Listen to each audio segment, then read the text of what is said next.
Good evening and welcome to Newswatch. It is the 15th of September 2020 and we're coming to you live from 28 Valley Road with the latest updates. Thank you for joining us tonight. I'm Tony OMONDI and our sign language interpreter is Boniface Murithi.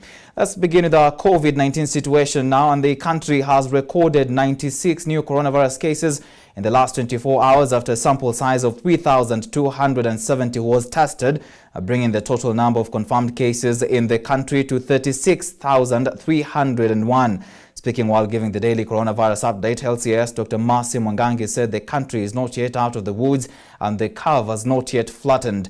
At the same time, 121 people have recovered from the virus, with 97 coming from the home-based care program, while 24 were discharged from the various hospitals across the country, bringing the total number of recoveries to 23,364.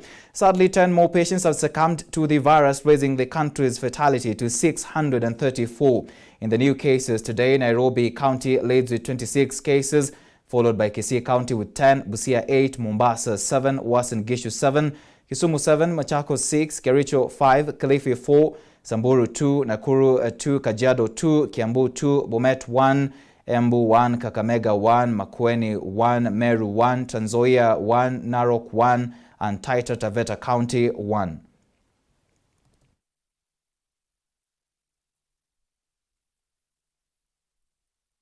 The Senate has Tuesday adjourned without approving the third basis revenue sharing formula for the 10th time now, to allow senators to retreat to an informal meeting or kamukunji to discuss the matter before the debate resumes. Majority Leader Samuel Pogesio said the House leadership led by himself and Minority Leader James Orengo were going to brief the members on their resolutions on the controversial formula after a meeting with the President. The Council of Governors Chairperson Wycliffe Oparanya Edalia said that the delay in agreeing on a formula would grant services at the counties, threatening to send county workers on leave from this Thursday. Our current affairs reporter Dickens Luvanda has this report.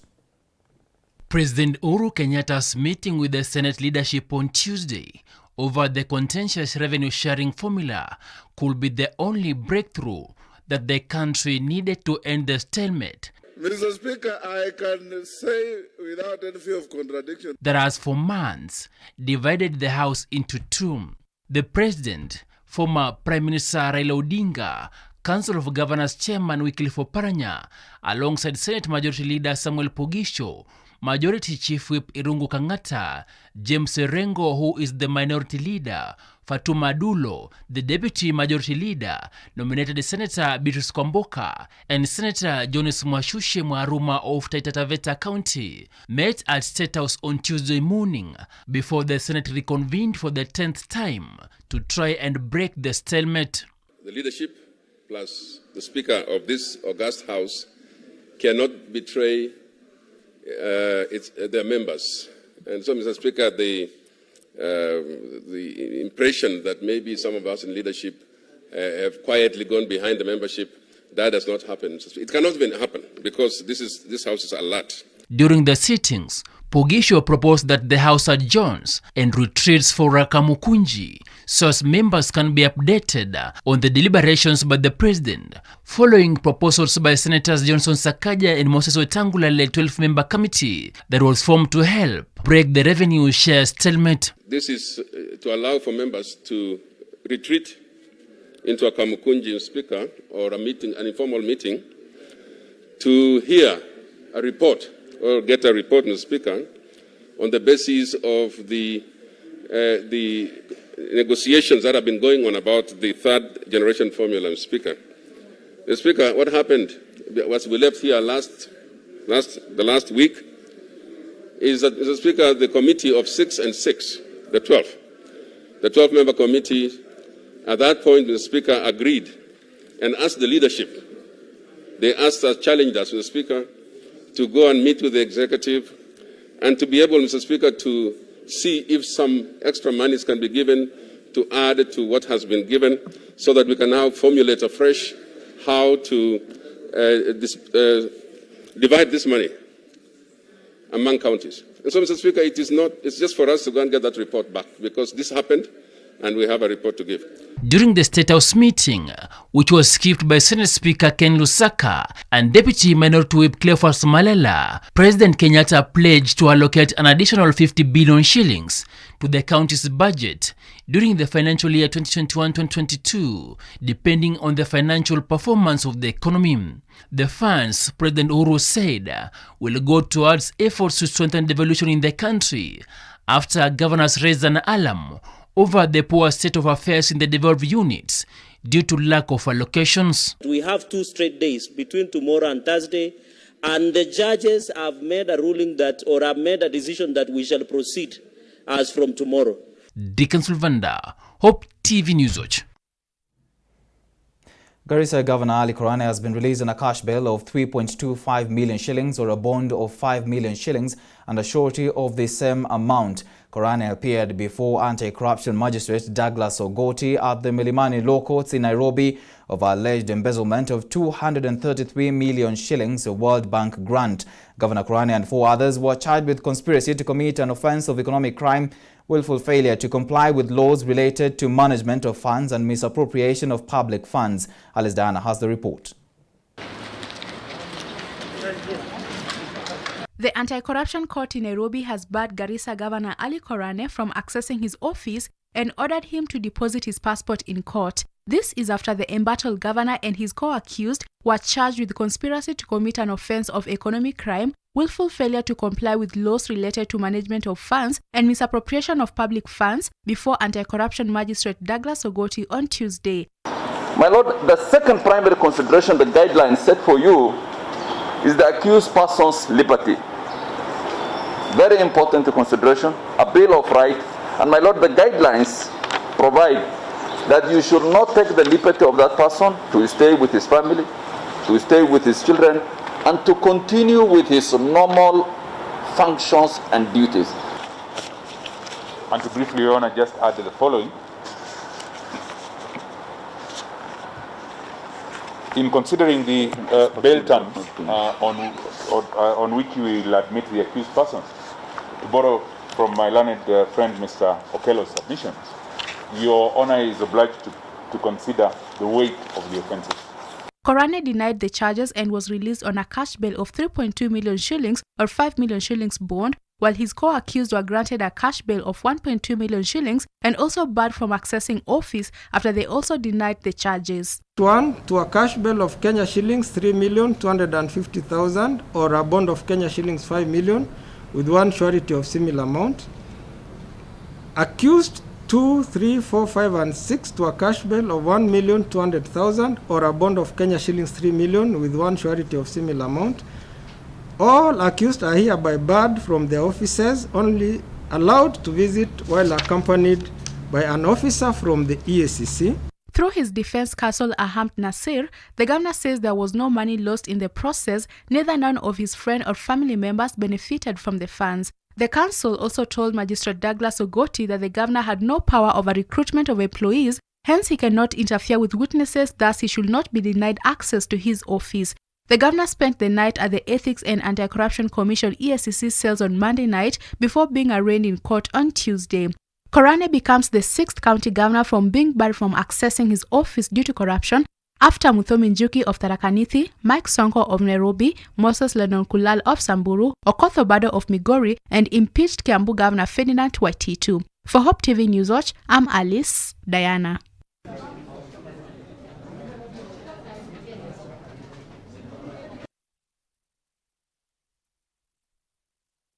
Service NMS Director General Mohammed Badi to address their plights. The nurses who camped at City Hall demanded promotions, improved allowances and payment of salaries on time before they resumed duties. Grace Wangoi has more.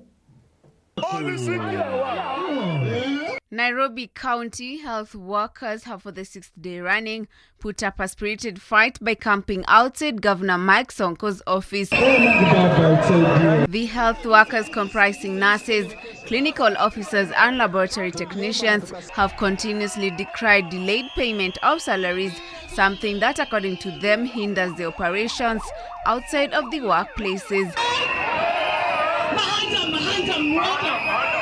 They now point an accusing finger at the Nairobi Metropolitan Service NMS boss Mohamed Badi for failing to keep his promise to find a solution to the healthcare workers' plights. Life is difficult to move around without a salary.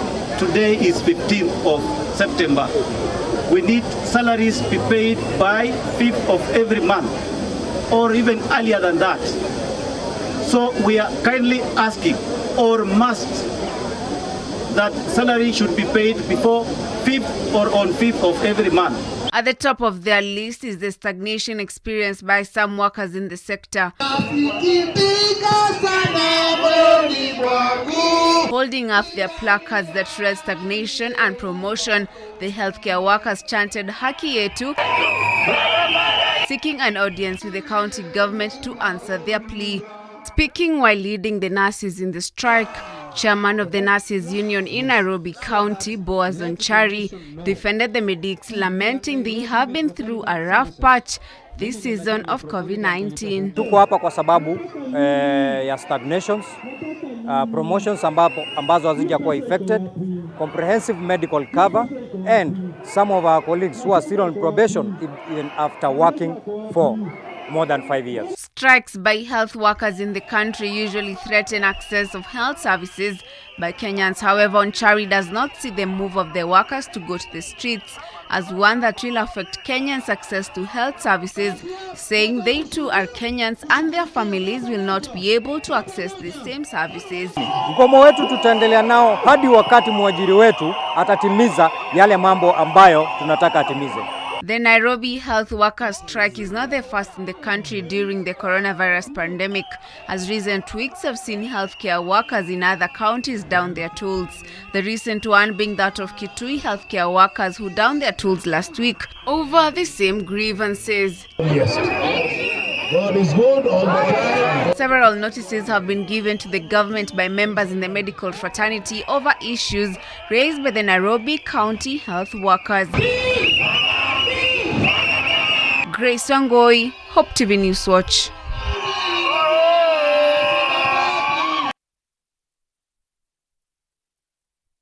Pleading for justice following the disappearance of their kin for a month now.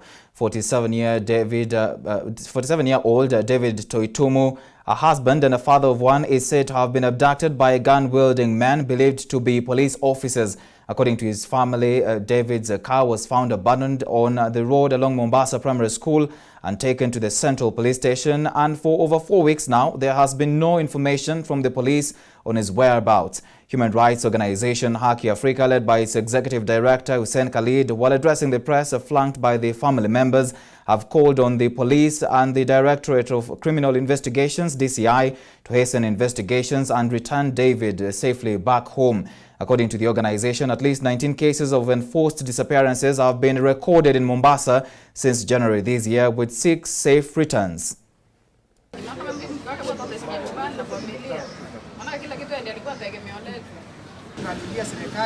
His Excellency the President, DCI na Inspector General of Police aweze kuchukulia hii mambo kama muhimu. Kama sisi familia hakuna mtu mwenye analala. Tunakaa kila wakati tunafikiria ni wapi brother yetu anaweza kuwa. Bila kusikitisha ni kwamba kisa kama hiki mwezi umepita bado hatujapewa majibu yoyote kujua David yuko wapi. Ni kumaanisha either there is no will or there is no capacity kuweza kufanya kazi kama inavyotakikana. Kwa hivyo sisi hili ombi letu linaenda moja kwa moja kwa Bwana Kinoti ambaye yeye ndo msimamizi wa uchunguzi katika nchi hii. Tunataka kujua mahali David aliko. Sisi tuna imani ikiwa polisi wanataka, ikiwa CID wanataka, wataweza kutupatia sisi majibu.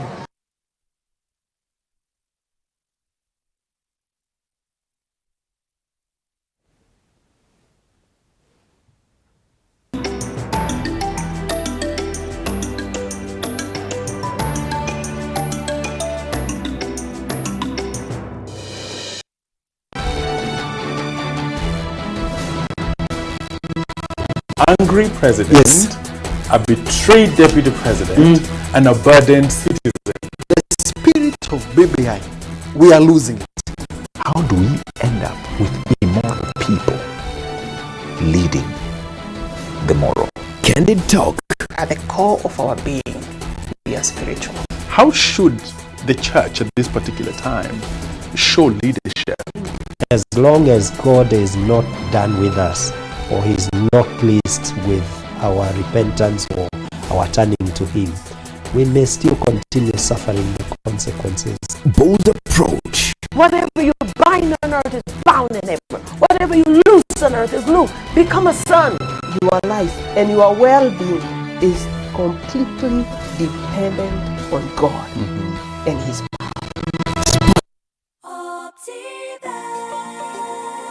Welcome to Garden of Joy in Machakos by Optiven.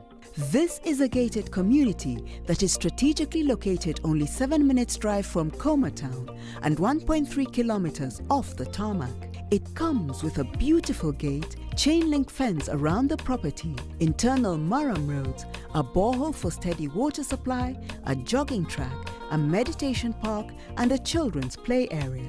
The title deeds are ready. Get your value-added plot at only 1.295 million shillings cash price. We also have flexible payment options of up to 12 months. Call us today on 0702 8310 83 or visit www.optiven.co.ke. Wake up every morning I shall arise with refreshing worship playlists. So come we're ready for your presence.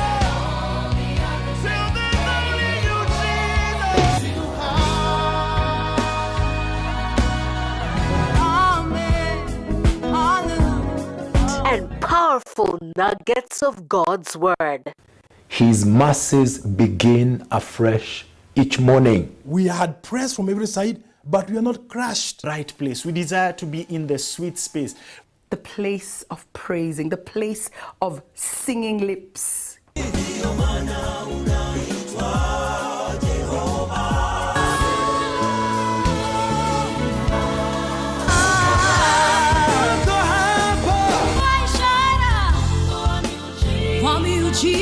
Only on Hope Devotion.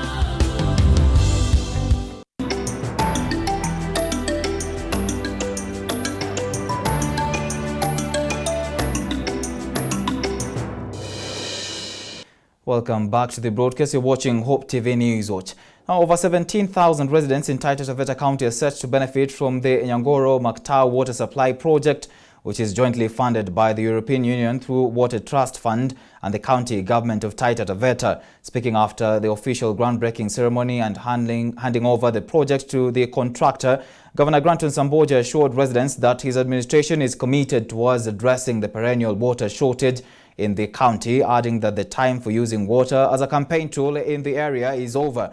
The project, which costs 88.6 million shillings, with the county government contributing 13% of the total cost, is set to be completed in 5 months. Mheshimiwa Samboja, tunaomba maji bila ile kitaita tunaita mbuta, maji haitoshi mtu. Kama ni paipu peke yake haitatosha, lakini ikiwa na kwa wakati huu tanki itatembeza maji kila pahali. Wakati tangi limejengewa pande ya juu, maji yakijengewa matangi pale, hata mashoti itapata maji. Your Excellency, mimi nimekuja hapa nithibitishie watu. Huyu msichana anaitwa Nyangoro amedanganywa miaka mingi na wanaume wengi kutoka 1954 mpaka akawa anafika umri wa Sara. Kwa hivyo leo Nyangoro amekuwa kidanganywa na wanaume wote na hivi, lakini sasa amepata mwanamume wa kisawasawa, Mshapa Samboja, ambaye ana afya nzuri na amembariki watoto kwenye 4. Mwashuma itabarikiwa maji, Godoma itabarikiwa, Mnengwa, Maktau. Tutakuwa na transmission line ya maji kutoka kwa source direct kwa storage overseer. Kwa hivyo sisi tunaomba kabisa maji yatoke kwa source yaje direct kwa storage, ndio yafanyiwe distribution.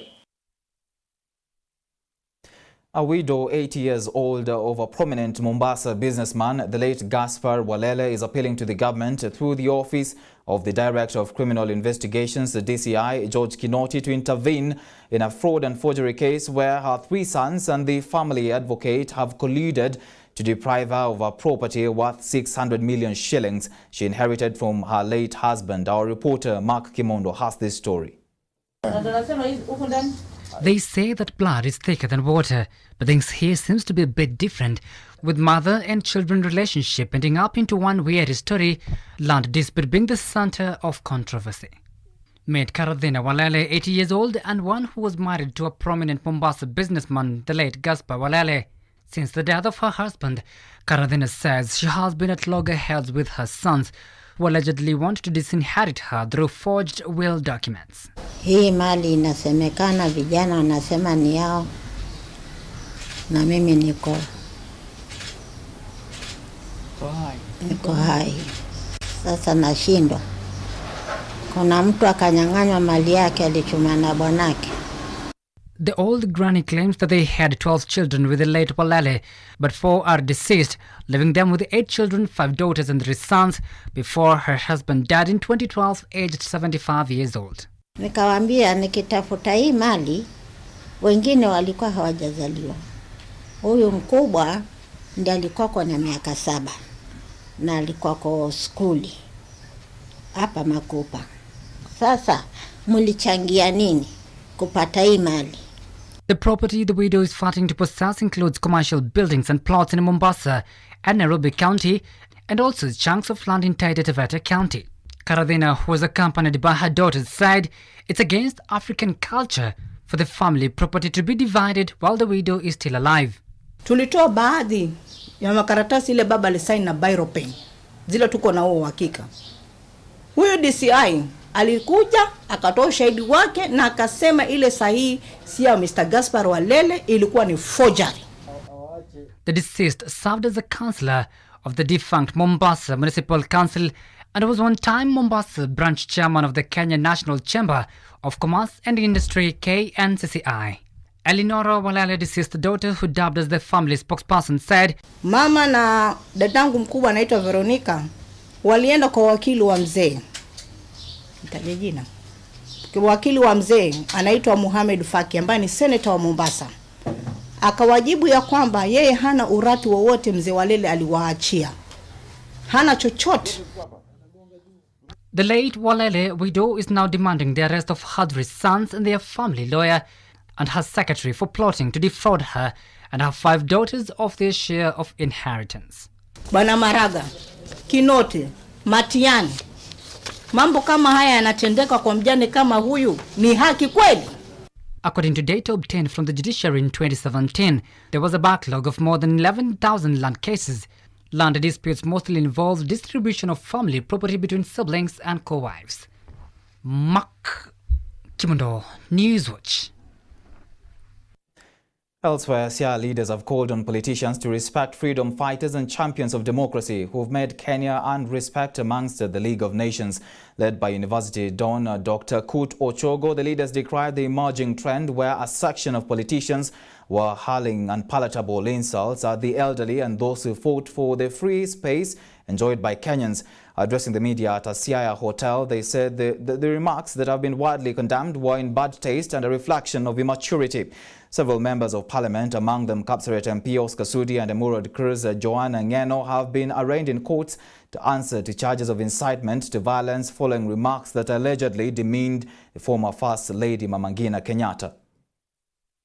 One thing I want to state here and now is that in Kenya, we need to have very mature politics, and even if you want to become strong in your line of politics, you must understand that there is culture. The culture we have in the society streamlines our behavior, but the kind of culture that we are adopting is wrong, and it is a manifestation of bad leadership that we are having in the society. The Ministry of Gender and Youth Affairs, led by the Chief Administrative Secretary Rachel Shebesh, has challenged women and youths in the counties to leverage on government's funds and loans to develop their lives. Shebesh, who spoke in Kakamega County while handing over 45 million shillings to beneficiaries, said loan schemes by state-owned institutions have helped to uplift the living standards of many women and youths across the country. Kakamega Deputy Governor Professor Kutima welcomed a partnership between the national and county government to uplift the people of Kakamega, saying the county is ready to use available platforms to sensitize youths on importance of loans to boost businesses. Our main agenda also today, a new conversation that we are having, is that on the county youth service. Kakamega County and Meru County are two counties we are very proud of for implementing the county youth service that mirrors the national youth service. It is something that we are proud of. And when we go to other counties, we always give the example of Kakamega County and Meru County youth services. Today, through the chair and my DG, we have come to expand that conversation and look at how, as National Youth Service, as we are only training about 800 youth of Kakamega County, how we can upscale it together with the county government to train youth in excess of 10,000 using the facilities we have as the National Youth Service and that of the county government. And we have had a very fruitful discussion. We hope very soon we'll be coming here to launch a bigger program around the county youth service. We have also given the youth, the county, our capacity to work together on infrastructure. This country knows that NYS is the first in disaster response. It is the first in railway construction, which we are doing. We also do roads, we do dams, we do boreholes. The beauty about us is that we are not interested in making profit. What we are doing is building the nation. All right, let's take another short commercial break on News Watch. When we come back, of course, we'll be looking at business headlines. Stay with us.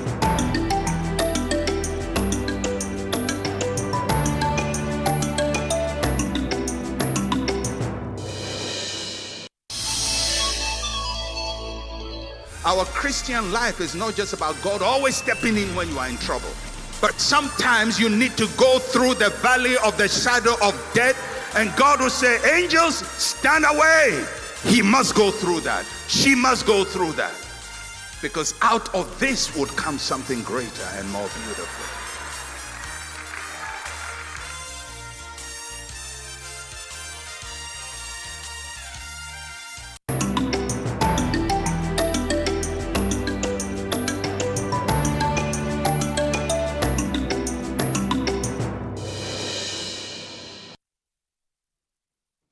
Welcome back. Jambo Jet has announced entry into charter operations, a move that is expected to address emerging customer needs and boost its revenue streams to a monthly income of 45 million shillings.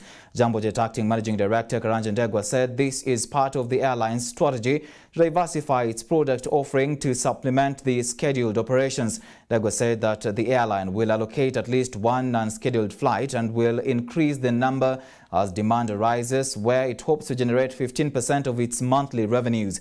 According to Ndegwa, charter flights will address customer demands such as corporate companies and families who want privacy while moving around their various destinations. Our target market are customers who want to travel in a group. They could be organizations, they could be families traveling.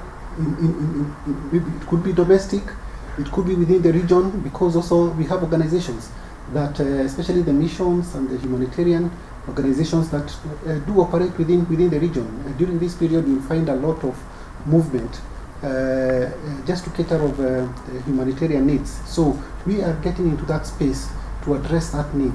And given that we normally have known to have a safe operation and ensure that we give the customer convenience and ensuring to it that we make it affordable. Charter is not a new thing in Kenya, and therefore we have already an existing market segment. Our objective is to come in and grow the business.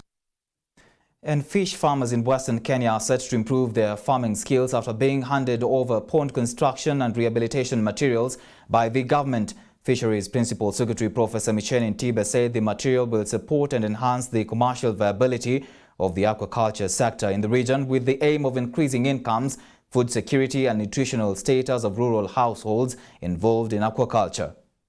The fisheries sector in Kenya plays a crucial role in social and economic development in the country.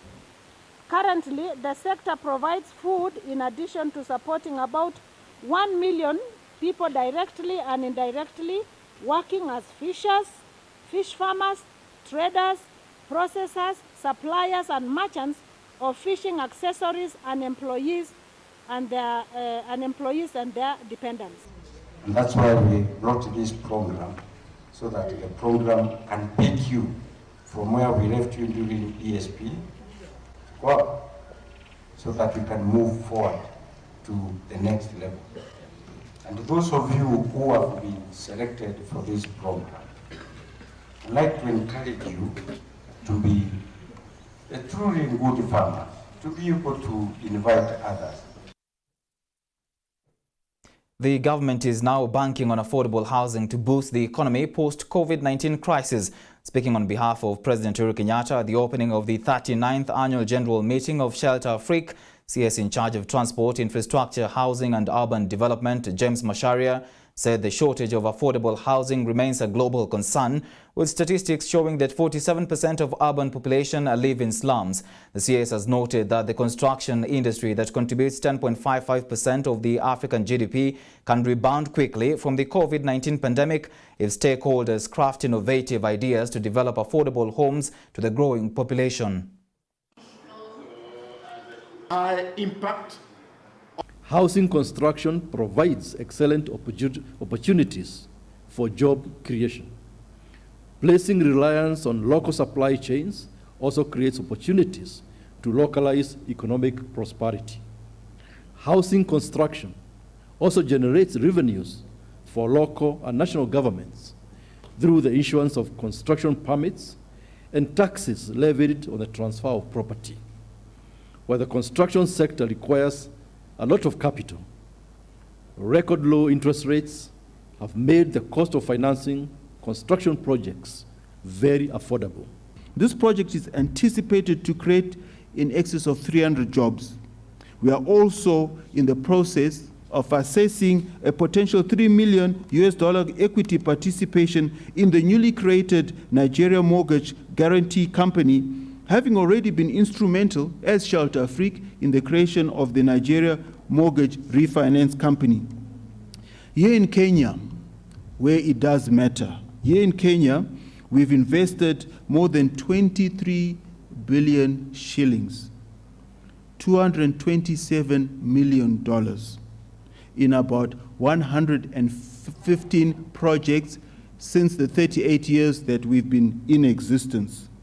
The program provides participants with opportunities to further develop their professional and leadership capabilities and to support Shelter Afrique in meeting its operational requirements in the medium to long term.